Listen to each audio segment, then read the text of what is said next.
é um bem público. Crescimento populacional. Os economistas e outros cientistas sociais há muito debatem sobre os efeitos do crescimento populacional em uma sociedade. O efeito mais direto é o tamanho da força de trabalho. Então veja, uma grande população significa que há mais trabalhadores para produzir bens e serviços. O tamanho da população é um dos motivos pelos quais a China hoje tem um papel tão importante na economia mundial. Então, além do que o Menkyu coloca aqui, ou seja, a China ter 1 bilhão de habitantes não significa só ter uma força de trabalho. Significa você ter 1 bilhão de consumidores chineses, o que também é um baita ativo para fazer com que, portanto, esta economia se torne uma economia relevante. É diferente de você pegar um país com 5 milhões de habitantes ou 10 milhões de habitantes, do qual você vê, além da força de trabalho ser pequena, você tem um mercado consumidor extremamente pequeno. Ao mesmo tempo, contudo, o grande número de habitantes significa que há mais pessoas para consumir esses bens e serviços. Assim, embora isso signifique maior produção total de bens e serviços, não significa padrão de vida mais alto para o cidadão típico. Na verdade, tanto países grandes quanto países pequenos são encontrados em todos os níveis do desenvolvimento econômico. Além desses efeitos óbvios do tamanho da população, o crescimento populacional interage com outros fatores de produção de maneiras mais sutis e mais abertas ao debate.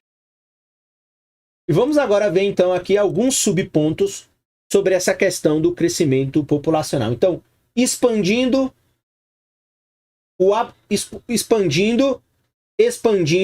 o aproveitamento dos recursos naturais. Vamos ver inicialmente este primeiro subtópico. Thomas Robert Malthus, um pastor e pensador econômico inglês, é famoso por seu livro Ensaios sobre o Princípio da População. Nele, Malthus apresentou o que pode ser a previsão mais aterradora da história. O autor argumentou que um crescimento constante da população sobrecarregaria cada vez mais a capacidade das sociedades de se prover. Como resultado, a humanidade estaria condenada a viver para sempre na pobreza. A lógica de Malthus era simples. Ele começou pela observação de que o alimento é necessário para a existência do homem e de que a paixão entre os sexos é necessária e continuará próxima de seu estado atual. E concluiu que o vigor da população é infinitamente maior que a capacidade que a Terra tem de produzir subsistência para o homem. Ou seja, Malthus estava prevendo, portanto, de que o crescimento populacional é sempre maior do que o crescimento da produção de alimentos. Então, de acordo com Malthus, os únicos controles sobre o crescimento populacional seriam a miséria e o vício. As tentativas das instituições de caridade e dos governos de atenuar a pobreza eram contraproducentes, argumentava ele, porque simplesmente permitiam que os pobres de tempos em tempos tivessem mais filhos, colocando um peso ainda maior sobre a capacidade produtiva da sociedade. E aí, aqui, fazendo um parêntese, o Malthus, ele não deixa de ser, na história do pensamento econômico, um autor polêmico quando ele fala sobre essas questões ligadas a controles populacionais, enfim, a políticas que ele considerava na época preocupantes. Mas veja, à luz daquele tempo histórico, as teses de Malthus elas não soavam absurdas, mas aos tempos de hoje, as reflexões que Malthus fez à época, hoje soam como uma teoria maluca, dado que a gente precisa considerar outros valores que a sociedade mundial ela desenvolveu, como, por exemplo, o respeito à vida, a questão dos direitos humanos, ou como, por exemplo, o controle de natalidade, ele precisa ser feito de maneira voluntária, ele não pode ser feito à força. Enfim, vide aí, talvez, algumas exceções, como é o caso da China. Malthus talvez tenha descrito corretamente o mundo na época em que viveu. Foi o que eu falei. Mas felizmente sua terrível previsão estava longe de se concretizar. A população mundial multiplicou-se por 6 nos últimos 2 séculos, mas os padrões de vida em todo o mundo estão mais altos em média. Por causa do crescimento econômico, a fome e a desnutrição crônica são menos comuns hoje que no tempo de Malthus. Quando a fome moderna ocorre, ela é mais frequentemente o resultado da má distribuição de renda ou da instabilidade política que de uma produção inadequada de alimentos. E aí a gente precisa considerar essa questão, ou seja, na verdade a gente tem uma pujante produção de alimentos no mundo, mas essa alimentação ela não é distribuída de maneira adequada para que todas as populações no mundo possam ter acesso aos nutrientes necessários para a vida cotidiana. Então, onde Malthus errou? Como vimos num estudo de caso deste capítulo, o crescimento da capacidade de invenção da humanidade contrabalançou os efeitos de uma população maior. Os pesticidas, os fertilizantes, as fazendas com equipamentos mecanizados, as novas variedades de cultivos e outros avanços tecnológicos que Malthus jamais imaginou permitiram que cada agricultor alimentasse um número crescente de pessoas. Mesmo com mais bocas para alimentar, são necessários menos fazendeiros, porque cada um deles é cada vez muito mais produtivo. Isso aí mostrando de maneira muito clara a questão da produtividade, revelando, portanto, que mais fazendeiros produzem mais alimentos para alimentar cada vez mais pessoas. Diluindo o estoque de capital.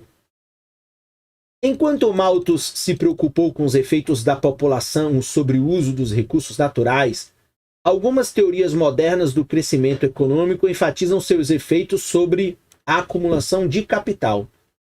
De acordo com essas teorias, um crescimento populacional elevado reduz o PIB por trabalhador, porque o crescimento rápido do número de trabalhadores faz com que o estoque de capital seja distribuído entre mais pessoas, ou seja, você aumenta o per capita. Então, quanto maior a população, mais você tem que dividir a riqueza gerada por essa população. Então, por exemplo, se a gente observar países que têm 1 bilhão de habitantes, como China e Índia, então você pega toda a produção nacional, todo o PIB, e divide por 1 bilhão de pessoas, consequentemente você vê o desafio que é essa diluição do estoque de capital quando você faz a análise per capita. Então, portanto, em outras palavras, quando o crescimento populacional ele é rápido, cada trabalhador fica equipado com menos capital. Você tem que, portanto, diluir o capital existente pelo crescimento populacional. Então, aí é uma questão simples, ou seja, se o crescimento populacional é mais rápido que o crescimento de capital, consequentemente, você vai ter esse efeito de você diluir o capital e cada trabalhador per capita, cada trabalhador unitário, vai ficar com cada vez menos capital. Então, uma quantidade menor de capital por trabalhador leva a uma produtividade menor, portanto, uma quantidade menor de capital por trabalhador leva a uma produtividade menor e a um PIB menor por trabalhador. Então, esse problema é mais aparente no caso de capital humano. Países com alto crescimento populacional têm um grande número de crianças em idade escolar. Isso impõe também um peso maior sobre o sistema educacional. Não é de surpreender, portanto, que a escolaridade seja menor em países com alto crescimento populacional, porque você tem uma pressão sobre o sistema educacional com os vários nascimentos. As diferenças do crescimento populacional no mundo todo são grandes. Então veja, nos países desenvolvidos como os Estados Unidos e a Europa Ocidental, a população tem crescido somente a cerca de 1% ao ano nas últimas décadas, e espera-se que cresça ainda mais lentamente no futuro. No entanto, em muitos países pobres da África, a população cresce cerca de 3% ao ano. A essa taxa, a população dobra a cada 23 anos. Então, esse rápido crescimento populacional faz com que seja mais difícil dotar os trabalhadores com as ferramentas e as habilidades de que precisam para atingir níveis mais elevados de produtividade. E aí, ou seja, países que têm populações mais jovens em geral são países mais pobres, vão ter desafios para, portanto, qualificar este capital humano com educação e treinamento, mostrando aí a pressão que existe sobre esses sistemas. Embora o rápido crescimento populacional não seja a principal razão pela qual países menos desenvolvidos são pobres, alguns analistas eles acreditam que a redução na taxa de crescimento populacional poderia ajudar esses países a elevar seus padrões de vida. Então, mais uma vez, uma ideia de que o governo ele precisa monitorar o crescimento da sua população. Então, talvez o ideal não seja nem crescer tão rápido e nem também decrescer tão rápido, porque você pega países da Europa em que o nível de envelhecimento, ou o caso do Japão também na Ásia, você tem um envelhecimento da população muito grande, então isso tem um impacto econômico muito forte. Em alguns países, esse objetivo está sendo atingido diretamente com leis que regulam o número de filhos que cada família pode ter. Então a China só permite um filho por família. Isso era até 2016. Como a população chinesa está ficando cada vez mais velha, o governo chinês autorizou 2 filhos. E como a população continua mais velha, agora, a partir de 2021, o governo chinês permitiu as famílias terem um 3º filho. Então você vai mudar o padrão, porque a China está vendo aí a necessidade de fazer uma recomposição da sua população, dado que você tem um envelhecimento acelerado. Então, os casais que infringem essa lei, portanto, um controle de natalidade estatal, mas veja o caso da China, que é uma ditadura, isso é possível. Seria difícil numa democracia o governo impor às pessoas que tivessem esse controle de natalidade à força. Então veja, nesse caso eles estão sujeitos a multas substanciais. Em países com maior grau de liberdade, o objetivo de redução do crescimento populacional é atingido menos diretamente por meio de uma maior conscientização das técnicas de controle de natalidade. Mas você tem vários países europeus que estão passando por uma crise populacional gravíssima. Então, com populações médias, com uma população com idade média entre 40 e 45 anos, que é o caso, por exemplo, dos países escandinavos. Então, você também cria outros problemas na economia, como, por exemplo, na Dinamarca, você tem dificuldade de ativar o setor de construção civil, porque você não tem mão de obra jovem, capacitada, que deseje trabalhar nesse setor. Outra maneira pela qual os países podem influenciar o crescimento populacional é aplicar um dos 10 princípios de economia, que é o seguinte: as pessoas respondem a incentivos. Então, ter filho, como qualquer decisão, tem um custo de oportunidade. Então, quando o custo de oportunidade aumentar, as pessoas optarão por ter famílias menores. Mais especificamente, as mulheres que têm a oportunidade de receber uma boa educação e empregos desejáveis, elas tendem a querer menos filhos que as que têm menos oportunidades de trabalho fora de casa. Assim, políticas que promovem, portanto, o tratamento igual para as mulheres pode ser um meio pela qual as economias menos desenvolvidas podem, portanto, reduzir a taxa de crescimento populacional e aumentar o padrão de vida. Aqui eu quero fazer uma observação que, ainda que no livro do Menkil ele apresente a questão do crescimento populacional como um possível problema econômico, é importante destacar que hoje, nas economias do século XXI, principalmente com os efeitos que a pandemia tem produzido sobre várias populações, consequentemente, vários países vão buscar uma recomposição da sua população por uma série de desafios que estão postos. E veja, não só é um desafio ter uma população gigantesca crescendo numa velocidade muito rápida e uma população muito jovem, este é um desafio que existe sobretudo em países mais pobres, mas também é um baita desafio você gerenciar economias com uma população extremamente envelhecida. Então, os países precisam fazer uma ponderação entre esses dois extremos que existe. Um excesso de população jovem crescente ou um excesso de população velha e população velha envelhecendo mais ainda, o que também revela um crescimento adicional. Agora, promovendo o progresso tecnológico. Então, outro item fundamental e que é necessário entender, portanto, o papel do Estado neste sentido. Então, veja, Embora o crescimento populacional possa deprimir a prosperidade econômica, reduzindo o capital disponível por cada trabalhador, ele pode também trazer alguns benefícios. Então, alguns economistas sugeriram que o crescimento populacional mundial tem sido um mecanismo de progresso tecnológico e prosperidade econômica. O mecanismo ele é simples. Se há mais pessoas, então há mais cientistas, inventores e engenheiros para contribuir para o avanço tecnológico que beneficia a todos. O economista Michael Kramer proporcionou alguma sustentação a essa hipótese no artigo Crescimento Populacional e Mudança Tecnológica de 1 milhão de anos antes de Cristo a 1990, publicado lá no Quarterly Journal of Economics em 1993. Então, Kramer começa por observar que, durante a longa história da humanidade, as taxas de crescimento mundial aumentaram juntamente com a população do mundo. Então, por exemplo, o crescimento mundial foi mais rápido quando a população estava em 1 bilhão de pessoas, o que se deu em torno de 1800, e quando a população era apenas 100 milhões por volta de 500 a.C. Então, esse fato é consistente com a hipótese, portanto, de que ter uma população maior leva a um progresso tecnológico. Então, se a gente for pensar na China hoje, claro, ter uma população de 1 bilhão de pessoas tem uma série de vantagens. São mais trabalhadores, são mais consumidores e são mais pessoas dispostas a entrarem em vários setores variados. Então, a China ela tem todas as suas atividades econômicas operando em escala, porque você tem gente para,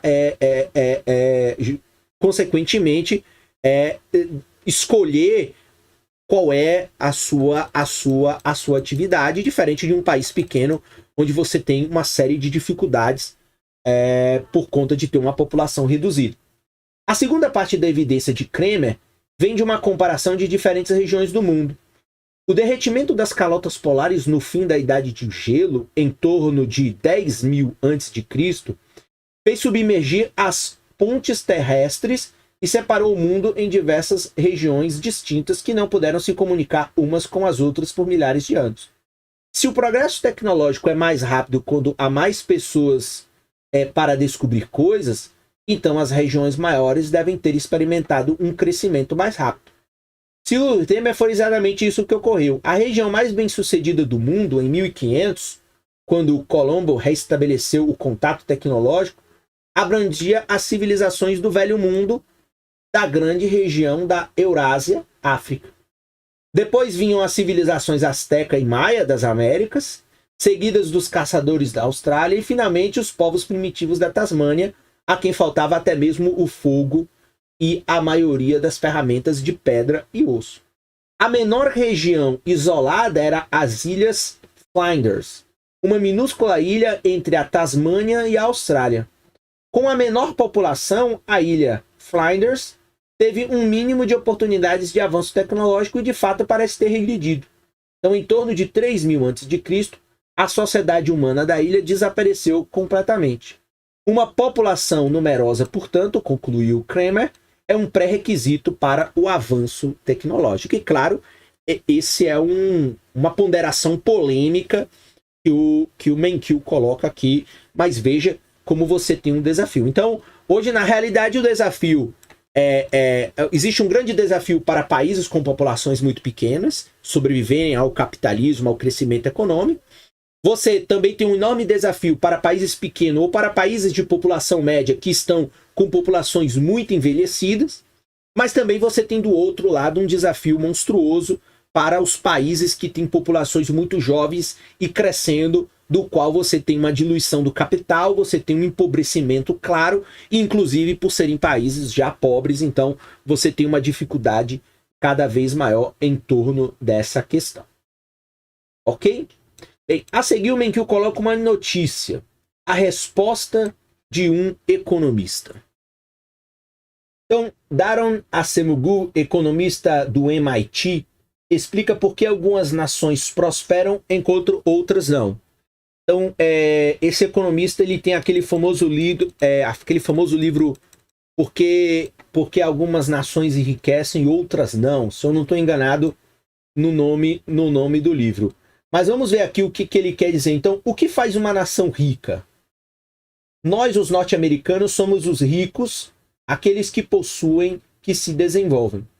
Enquanto uma grande parte do mundo, africanos, asiáticos do sul, latino-americanos, somalianos, bolivianos, bengaleses da vida, não é rica. Sempre foi assim.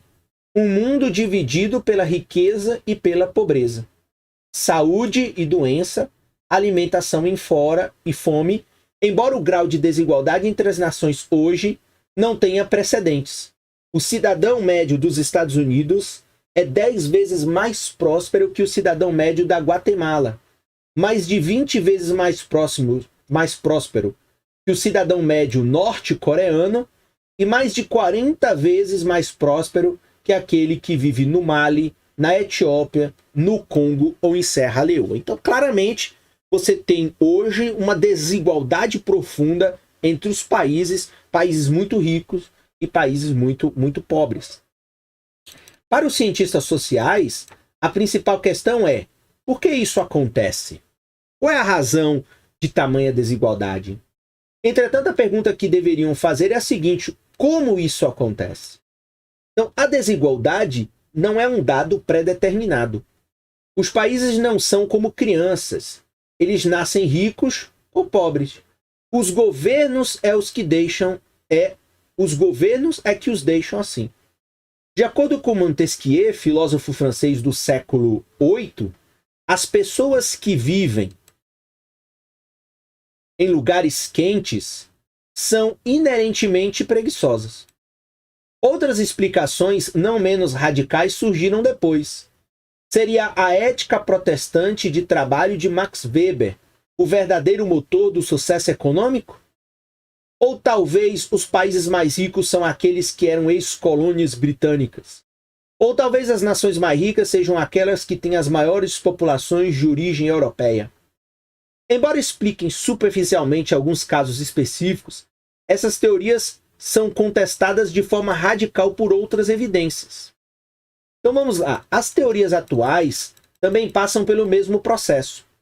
O economista Jeffrey Sachs, diretor do Earth Institute da Columbia University, atribui o sucesso relativo das nações à geografia e ao clima. Então, outra teoria bem polêmica. Nas regiões mais pobres do mundo, solos tropicais carentes de nutrientes fazem da agricultura um desafio e fomentam doenças tropicais, particularmente a malária. Talvez se corrigíssemos esse problema ensinando aos cidadãos dessas nações melhores técnicas agrícolas ou formas de eliminar a malária, ou pelo menos se pudéssemos equipá-las com artemisinina para combater essa doença mortal, poderíamos eliminar a pobreza. Ou melhor ainda, talvez pudéssemos tirar essas pessoas de suas próprias terras inóspitas. Jared Diamond, o famoso ecologista e autor de best-sellers, tem uma teoria diferente. A origem da desigualdade mundial decorre da dotação histórica de espécies vegetais e animais e do avanço tecnológico. Então, segundo Diamond, os povos que aprenderam a plantar foram os primeiros a usar um arado e outras tecnologias, o motor de qualquer economia bem-sucedida. Portanto, talvez a solução para a desigualdade mundial esteja na tecnologia da conectividade do mundo em desenvolvimento com a internet e o celular. Então, outra opinião polêmica sobre por que algumas nações são ricas e outras nações são destinadas à pobreza. Embora Sachs e Diamond ofereçam uma boa percepção de certos aspectos da pobreza, eles compartilham algo em comum com Montesquieu e outros que o seguiram. Ignoram os incentivos. Então veja, as pessoas precisam de incentivo para investir e prosperar. Precisam saber que se trabalharem duro, poderão ganhar dinheiro e mantê-lo. E a chave para garanti-los são instituições fortes, Estado de Direito e Segurança, com um sistema de governo que ofereça oportunidades para a realização, para a realização e a inovação. Então é isso que diferencia os que têm dos que não têm. Então essa aqui é a opinião do livro do Acemoglu. Então veja, aí ele comenta, não a geografia, o clima, a tecnologia ou a etnia. Então, simplificando, fornece incentivos e corrigirá a pobreza. E se quiser corrigir instituições, corrija os governos. Então, qual é a opinião dele? Países são ricos ou países são pobres porque eles não estão oferecendo os incentivos corretos para que as pessoas busquem superar a pobreza, ou às vezes não estão corrigindo os governos para que as instituições funcionem de alguma maneira. Eu acho que em parte isso aí pode estar correto, ou seja, uma visão institucionalista, uma visão que consequentemente dá ênfase às questões ligadas à governança, à forma como a própria sociedade ela se organiza. Então, uma sociedade que se organiza de uma maneira a permitir que as pessoas tenham o desejo, o incentivo de buscarem, construírem riquezas cada vez maior, vai fazer com que, portanto, você tenha mais prosperidade do que em outros lugares. Então, se a gente for em um país pobre, onde o Estado é pobre, onde as instituições não funcionam, consequentemente, eu não vou me sentir estimulado a me esforçar para começar uma fábrica pequena, continuar investindo e daqui a pouco ter uma fábrica grande, porque eu não sei qual é, portanto, o código de conduta dessa sociedade que pode a qualquer momento tomar o que é fruto do meu trabalho. Então, essa ideia individualista e essa ideia da propriedade privada e do funcionamento institucional adequado são aquilo que, de fato, determinam, segundo aqui o Acemoglu, porque algumas nações são ricas e outras nações são, embora, claro, uma visão política da realidade. O texto continua aqui. Então veja, como sabemos que as instituições são tão centrais para a riqueza e a pobreza das nações? Começaremos por Nogales, uma cidade cortada ao meio pela cerca na fronteira do México com os Estados Unidos. Não há diferença geográfica entre as duas metades de Nogales. O clima é o mesmo, os ventos e o solo são o mesmo, os tipos de doença predominantes na área, em razão da geografia e do clima, são os mesmos, bem como o histórico étnico, cultural e linguístico dos moradores. Pela lógica, ambos os lados da cidade deveriam ser idênticos economicamente, mas não são. Em um dos lados da fronteira, na cidade de Santa Cruz, no Arizona, a renda média familiar da família é $30 mil. A poucos metros de distância é de 10 mil. De um lado, a maioria dos adolescentes está no ensino médio da escola pública e a maioria dos adultos é formada no ensino médio. Do outro lado, poucos moradores foram para a escola, muito menos à faculdade. Aqueles que moram no Arizona gozam de boa saúde e têm assistência médica para os maiores de 65 anos, além de malha viária, eletricidade, serviço telefônico, saneamento básico e sistema de saúde pública confiáveis. Nada disso existe do outro lado da fronteira, onde as estradas são ruins, a taxa de mortalidade infantil é alta e os serviços de eletricidade e telefone são caros e irregulares.